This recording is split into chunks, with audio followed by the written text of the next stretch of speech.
Hello, I'm Graham Robson, Technical Manager with Tama. For those of you who know round bales, it's easy to spot the difference between silage, hay and straw crops. However, many of you treat all three crops in the same way when it comes to making the bale. This is often the first step to big problems later on. Today, I'd like to share a few points with you that should help you improve the bales you make, no matter which make or model of round baler you use. First, knowing the characteristic of the crop helps to understand what is needed. Think of the crop inside the bale as a coiled spring wanting to expand. Different types of crop will exert different pressures. Grass, for instance, silage, pasture hay or haylage, is a leaf crop, a flat, dead type of crop. Heavy, but not very active, and exerts the least pressure on the net.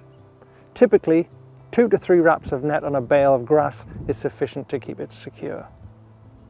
Straw, dry stems from a cereal crop, is not as heavy as grass, but much more active when compressed, and exerts the greatest pressure against the net.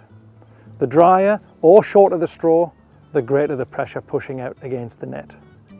Bear in mind, most straw bales are between 1.5 and 1.8 metre in diameter, which further increases the pressure of the crop against the net compared to a grass bale.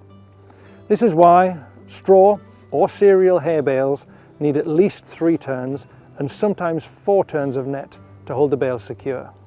Coarse or heavy stem crops such as maize, corn stalks or rape straw need even more net to hold the bale securely. We recommend a minimum of 4 turns for such tough crops.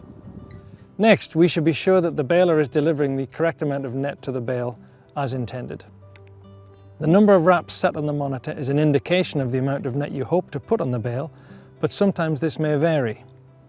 If the net failed to feed correctly, or the feeding was interrupted during the wrap cycle, the net on the bale surface may be less than expected. It is important, therefore, after making 2 or 3 bales, you carefully check the actual wraps of net on the bale or what you hoped for. If the amount of net on the bale is less than the monitor is set for, it's very important that you compensate for this before you continue. Finally, we should consider how the bale will be handled afterwards to ensure you put the correct number of wraps on to be secure.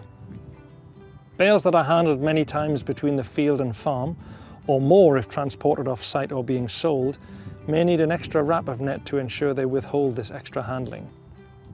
This is particularly important if they are handled with a bale spike and scuffed along the ground during loading, which will weaken the net when being moved. So to review, 2 to 3 wraps of net for grass hay or silage bales, 3 to 4 wraps for straw bales, and at least 4 wraps for heavy stemmy crops. These are minimum recommendations, and in case of extreme weather conditions or very short and dry crops, you may want to add an extra turn of net. You've invested in the best net on the market, so make sure you get the best from it. I hope you found these recommendations helpful. Thank you for watching.